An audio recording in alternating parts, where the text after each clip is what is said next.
नमस्कार दोस्तों। प्रस्तुत है मुंशी प्रेमचंद्र की लिखी हुई कहानी सवा सेर गेहूँ। किसी गरीब गांव में शंकर नाम का एक कुर्मी किसान रहता था। सीधा साधा गरीब आदमी था। अपने काम से काम, न किसी के लेने में न देने में, छक्का पंजा न जानता था। छल प्रपंच की उसे छूत भी न लगी। ठगे जाने की चिंता न थी। ठग विद्या न जानता था। भोजन मिला खा लिया, न मिला चबेने पर काट दी। चबेना भी न मिला तो पानी पी लिया और राम का नाम लेकर सो रहा। किंतु जब कोई अतिथि द्वार पर आ जाता था तो उसे इस निवृत्ति मार्ग का त्याग करना पड़ता था। विशेषकर जब साधु महात्मा पदार्पण करते थे तो उसे अनिवार्यतः सांसारिकता की शरण लेनी पड़ती थी। खुद भूखा सो सकता था पर साधु को कैसे भूखा सुलाता। भगवान के भक्त ठहरे। एक दिन संध्या समय एक महात्मा ने आकर उसके द्वार पर डेरा जमाया। तेजस्वी मूर्ति थी। पीताम्बर गले में, जटा सिर पर, पीतल का कमंडल हाथ में, खड़ाऊ पैर में, अनेक आँखों पर संपूर्ण वेश उन महात्माओं का सा था जो रईसों के प्रसादों में तपस्या, हवागिरियों पर, देवस्थानों की परिक्रमा और योग सिद्धि प्राप्त करने के लिए रुचिकर भोजन करते थे। घर में जौ का आटा था, वह कैसे खिलाता। प्राचीन काल में जौ का चाहे जो कुछ महत्व रहा हो, परंतु युग में जौ का भोजन सिद्ध पुरुषों के लिए दुष्प्राय होता है। बड़ी चिंता हुई, महात्मा जी को क्या खिलाऊं। आखिर निश्चय किया कि कहीं से गेहूं का आटा उधार लाऊं, पर गांव भर में गेहूं का आटा न मिला। गांव के सब मनुष्य ही थे, देवता एक भी न था। अतएव देवताओं का खाद्य पदार्थ कैसे मिलता। सौभाग्य से गांव के प्रिय महाराज के यहाँ से थोड़े से मिल गए। उनसे सवा सेर गेहूं उधार लिया और स्त्री से कहा कि पीस दे। महात्मा ने भोजन किया और लंबी तानकर सो गए। प्रातःकाल आशीर्वाद देकर अपनी राह ली। प्रिय महाराज साल में 2 बार खलिहानी लिया करते थे। शंकर ने दिल में कहा, सवा सेर गेहूं इन्हें क्या लौटाऊं, पसेरी के बदले कुछ ज़्यादा खलिहानी दे दूं। यह भी समझ जाएंगे, मैं भी समझ जाऊंगा। चैत में जब विपक्षी पहुँचे तो उन्हें 1.5 पसेरी के लगभग गेहूं दिया और अपने को उन्नीत समझकर उसकी कोई चर्चा न की। विप्रजी ने फिर न मांगा। सरल शंकर को क्या मालूम था कि यह सवा सेर गेहूं चुकाने के लिए मुझे दूसरा जन्म लेना पड़ेगा। 7 साल गुजर गए। विप्रजी प्रिय महाराज से शंकर किसान से मजूर हो गया। उसका छोटा भाई मंगल उससे अलग हो गया था। एक साथ रहकर दोनों किसान थे, अलग होकर अब मजूर हो गए थे। शंकर ने चाहा कि द्वेष की आग भड़कने न पाए, किंतु परिस्थितियों ने उसे विवश कर दिया था। जिस दिन अलग अलग चूल्हे जले वह फूट फूट कर रोया। आज से भाई भाई शत्रु हो जाएंगे। एक रोएगा तो दूसरा हंसेगा। एक के घर में मातम होगा तो दूसरे के घर गुलगुल्ले पकेंगे। प्रेम का बंधन, खून का बंधन आज टूट जाता है। उसने भागीरथ परिश्रम से कुल मर्यादा का वृक्ष लगाया था। उसे अपने रक्त से सींचा था। उसका जड़ से उखड़ना देखकर उसे हृदय के टुकड़े हुए जाते थे। 7 दिनों तक उसने दाने की सूरत न देखी। दिन भर जेठ की धूप में काम करता और रात को मुंह लपेटकर सो जाता। इस भीषण वेदना और दुस्सह कष्ट ने रक्त ही जला दिया, मांस और मज्जा को धुला दिया। बीमार पड़ा तो महीनों खाट से न उठा। अब गुजर बसर कैसे हो। 5 बीघे के आधे खेत रह गए, एक बैल रह गया। खेती क्या खाक होती। अंत में यहाँ तक नौबत पहुँची कि खेती केवल मर्यादा रक्षा का साधन मात्र रह गई। जीविका का भार मजूरी पर आ पड़ा। 7 वर्ष बीत गए। एक दिन शंकर मजूरी करके लौटा तो राह में विप्र जी ने टोक कर कहा, शंकर, कल आके अपने बीज वेग का हिसाब कर ले। तेरे यहाँ 5.5 मन गेहूँ कब से बाकी पड़े हैं और तू देने का नाम नहीं लेता। क्या हजम करने का मन है क्या? शंकर ने चकित होकर कहा, मैंने तुमसे कब गेहूँ लिए थे जो 5.5 मन हो गए। तुम भूलते हो मेरे यहाँ किसी का छटांग भर न अनाज है, न 1 पैसा उधार है। विप्र जी, इसी नियत का तो यह फल भोग रहे हो कि खाने को नहीं जुटता।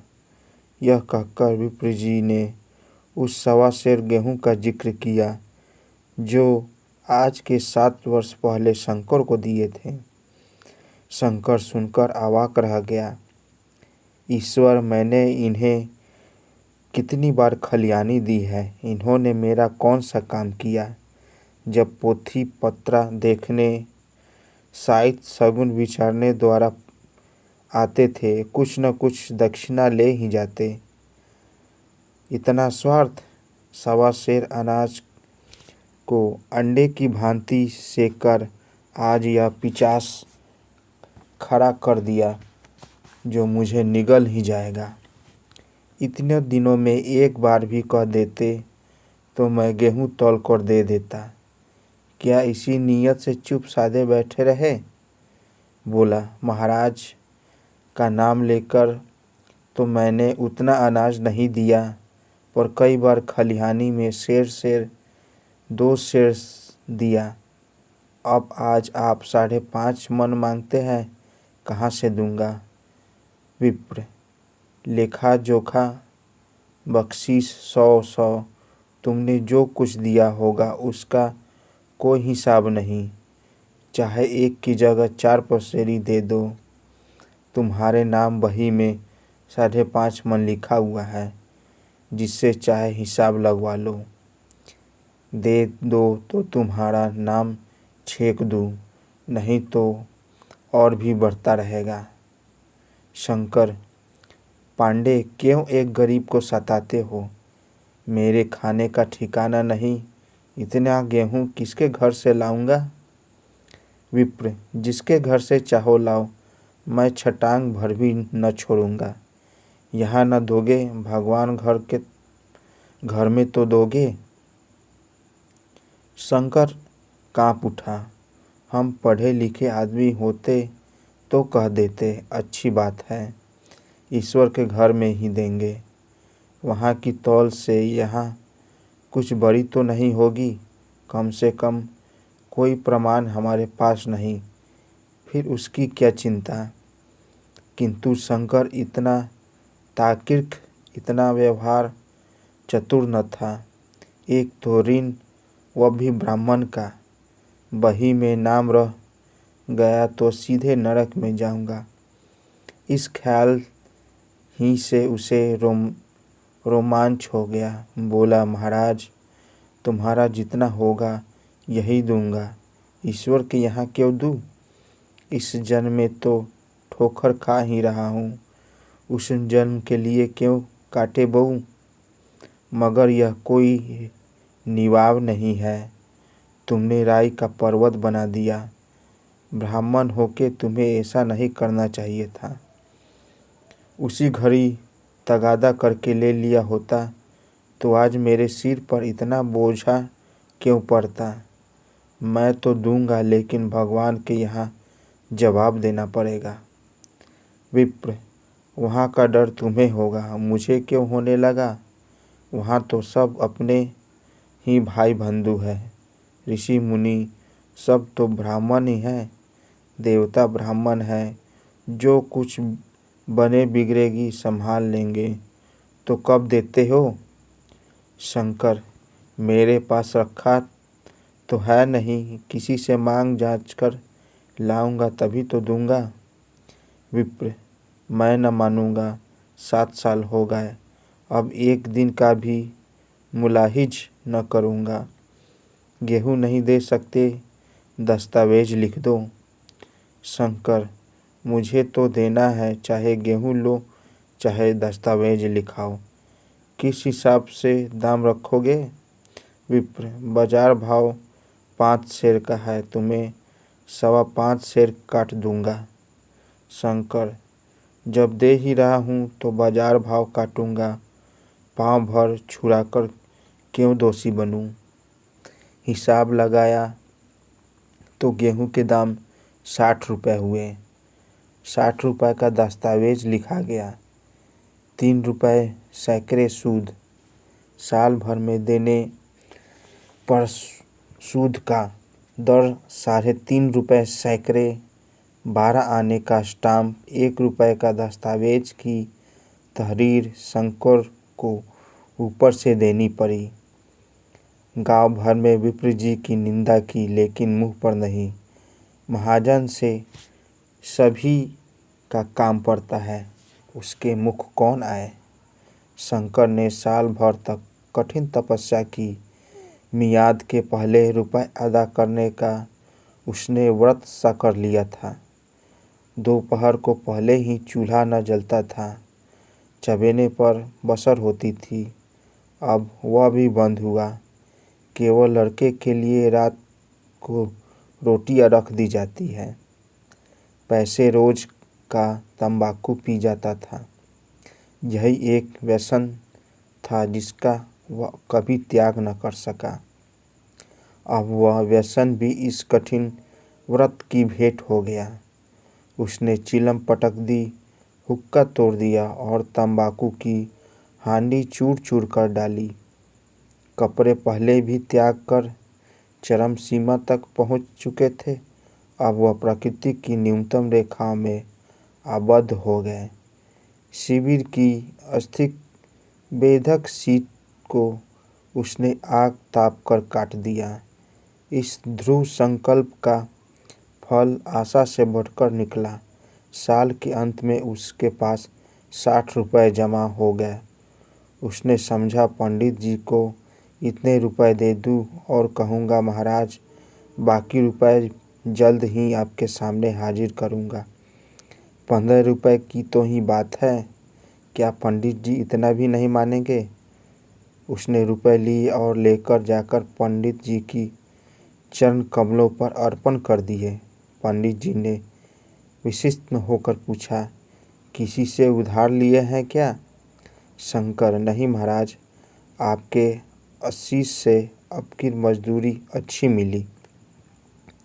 विप्र, लेकिन यह तो 60 रुपये ही हैं। शंकर, हाँ महाराज, इतने अभी ले लीजिए, बाकी मैं 2-3 महीने में दे दूंगा। मुझे उरीन कर दीजिए। विप्र, उरीन तो मैं तभी होंगे जब मेरी कौड़ी कौड़ी चुका दोगे। जाकर मेरे 15 रुपये लाओ। शंकर, महाराज इतनी दया करो, अब सांझ की रोटियों का भी ठिकाना नहीं। गांव में गेहूँ तो कभी दे ही दूंगा। विप्र, मैं यह रोग नहीं पालता, न बहुत बातें करना जानता हूँ। अगर मेरे पूरे रुपए न मिले तो आज से 3.5 रुपये सैकड़े का ब्याज लगेगा। अपने रुपए चाहे अपने घर में रखो या चाहे मेरे यहाँ छोड़ जाओ। शंकर, अच्छा, जितना लाया हूँ उतना रख लीजिए, मैं जाता हूँ। कहीं से 15 रुपये और लाने की फिक्र करता हूँ।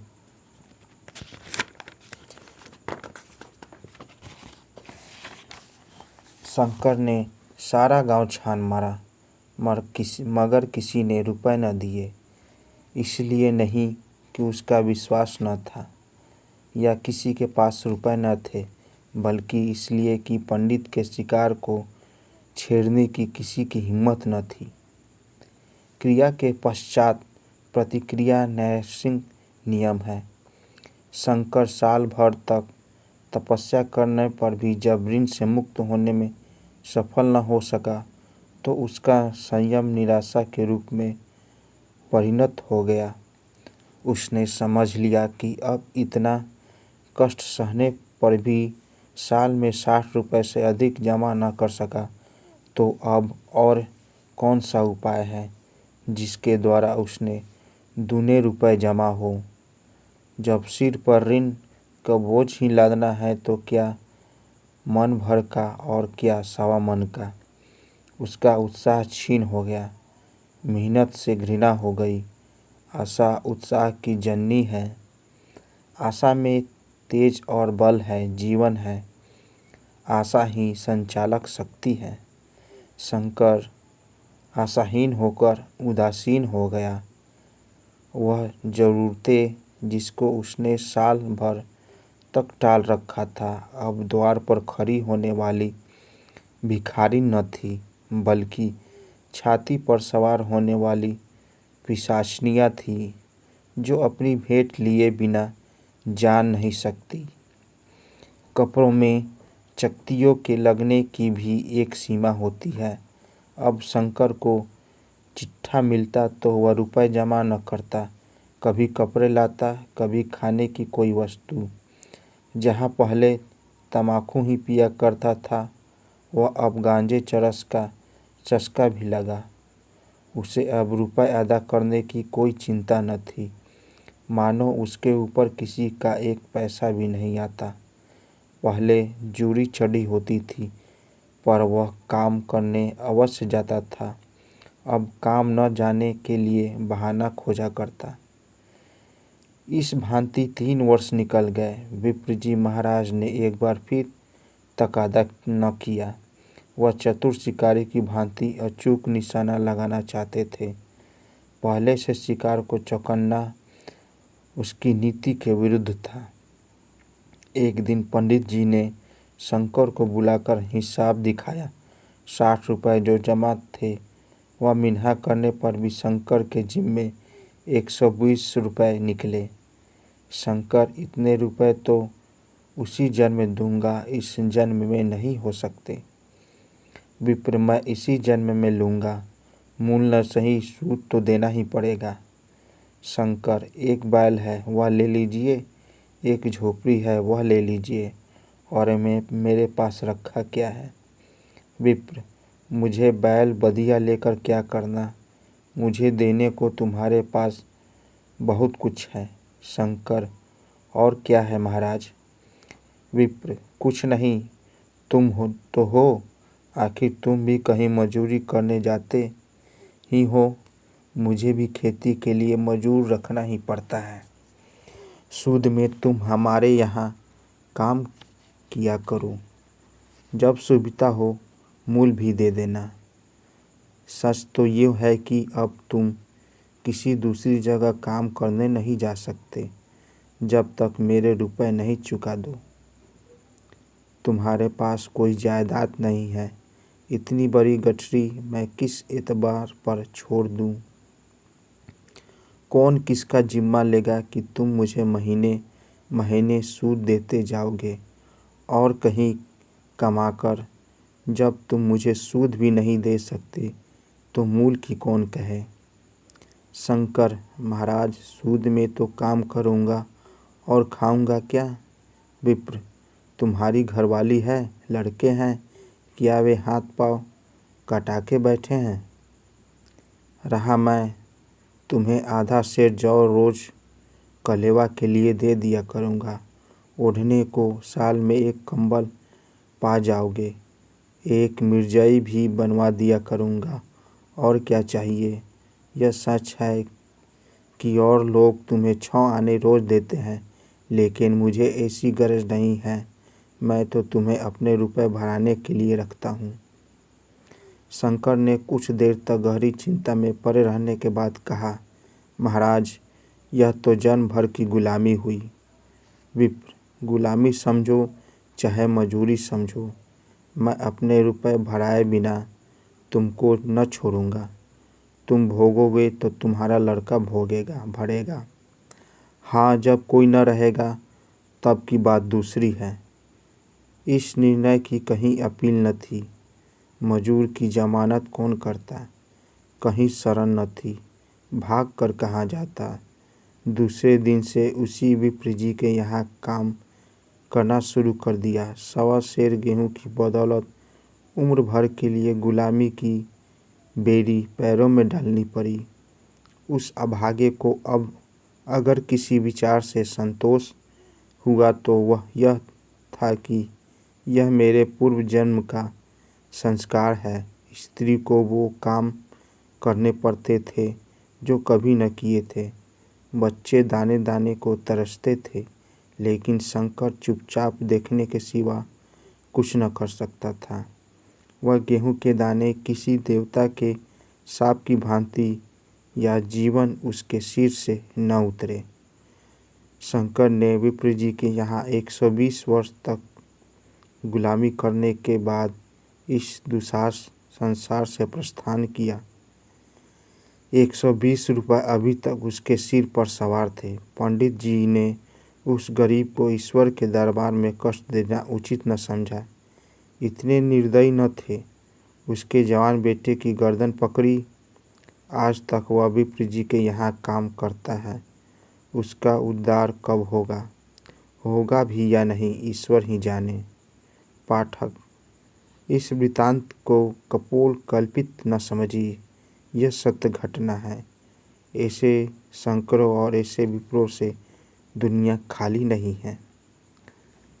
तो दोस्तों, कैसी लगी कहानी अच्छी लगी हो तो मेरे चैनल को लाइक, सब्सक्राइब और शेयर ज़रूर करें। साथ साथ बेल आइकन को भी ज़रूर दबाएं। तो मिलते हैं अगले वीडियो में एक नई कहानी के साथ। तब तक के लिए नमस्कार।